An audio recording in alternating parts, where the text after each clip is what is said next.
I'll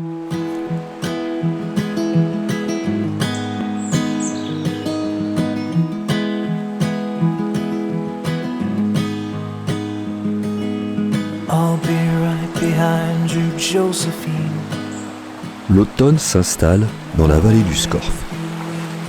Chaque année, à cette saison, c'est l'occasion pour les techniciens d'estimer les populations de jeunes saumons nés dans la rivière. Mise en place dans les années 90 par les scientifiques en partenariat avec les gestionnaires de la pêche, ces estimations portent le nom d'indice d'abondance. Cette méthode, comme son nom l'indique, elle nous sert à mesurer l'abondance des juvéniles de saumon, donc essentiellement les juvéniles de l'année, ceux qui sont nés en début d'année, on les échantillonne à l'automne. On les capture par pêche électrique. C'est un mode de capture très utilisé au plan scientifique parce que ça permet facilement de capturer les poissons présents dans le milieu tout en, après la capture, pouvant les relâcher sans dommage pour les poissons. Donc le principe est assez simple. On crée un champ électrique dans l'eau et en fait le porteur de l'anode va en fait attirer les poissons vers lui dans ce champ électrique. Et donc les poissons vont être comme aimantés vers le porteur de l'anode. Et ils vont être comme tenus par un espèce de fil virtuel. Et tenus par ce fil virtuel, on va pouvoir aider aussi par le courant, les guider vers les épuisettes. Et puis on pêche sélectivement les habitats qui sont colonisés préférentiellement par le saumon atlantique juvénile, c'est-à-dire des habitats peu profonds, courants, à substrat grossier. Chaque zone pêchée sur la rivière est appelée station et un matériel spécifique est nécessaire pour récolter les jeunes migrateurs nageant dans le courant. Le matériel de pêche électrique est constitué d'un martin pêcheur équipé de 2 batteries de 12 volts ainsi qu'un chronomètre pour savoir le temps de champ électrique émis. Nous avons l'anode qui transmet l'électricité dans l'eau, la cathode qui est ce qu'on appelle le négatif. Ensuite nous avons 3 épuisettes, 2 grandes épuisettes à maille fine, plus une petite épuisette à maille fine, ce qu'on appelle l'épuisette volante, qui nous sert à récupérer tous les petits poissons que l'on voit. Un seau de stockage pour garder les poissons vivants dans l'eau, plus une paire de gants étanches à électricité. Pour bénéficier de données fiables, les pêches électriques réalisées sur les 56 stations réparties sur le Scorff sont effectuées dans le cadre d'un protocole clairement défini. Ce qui est important, c'est qu'on essaie de reproduire pour avoir une méthode standardisée qui fait qu'en fait, on va pouvoir comparer les captures qu'on va réaliser d'une station à une autre. On fait des traits toujours de la même longueur, à peu près l'étendue du bras tendu de l'opérateur jusque vers les épuisettes et on répète ainsi. Alors un trait, c'est variable, mais c'est quelques secondes. Et en gros, quand on compte, on fait aux alentours de 35 traits à peu près par indice d'abondance. Une fois capturés, les juvéniles vont passer un à un entre les mains des techniciens pour récolter de précieuses données. Donc en termes de biométrie, on a un atelier où on récupère les poissons, on les anesthésie, ensuite on va mesurer leur longueur, c'est très important, c'est la première mesure qu'on fait, on prend leur poids également, on va vérifier leur maturité sexuelle éventuellement, parce que certains mâles peuvent être aptes à la reproduction dès le mois de décembre prochain sans avoir été en mer.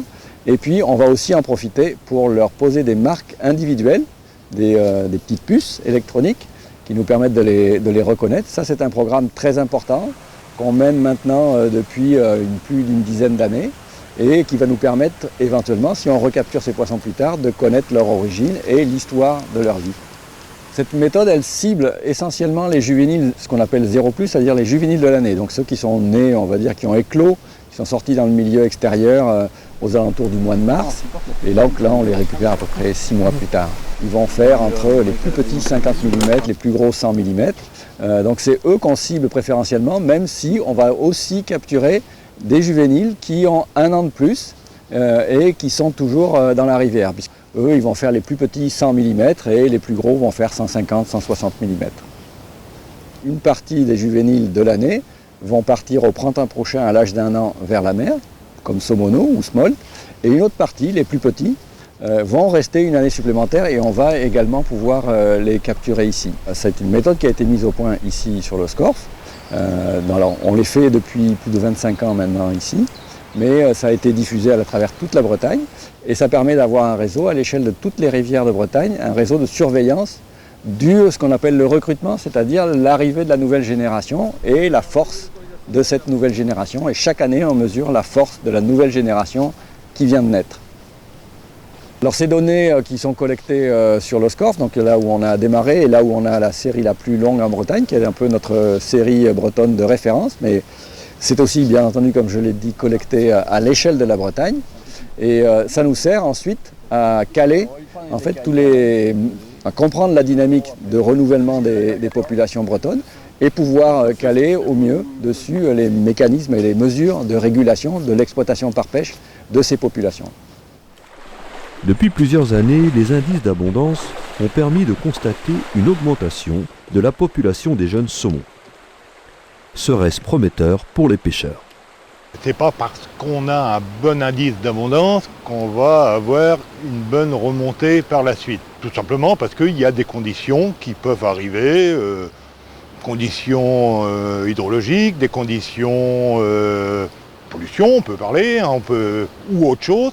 Et donc, ce sont des facteurs qui peuvent jouer sur la survie des tacons.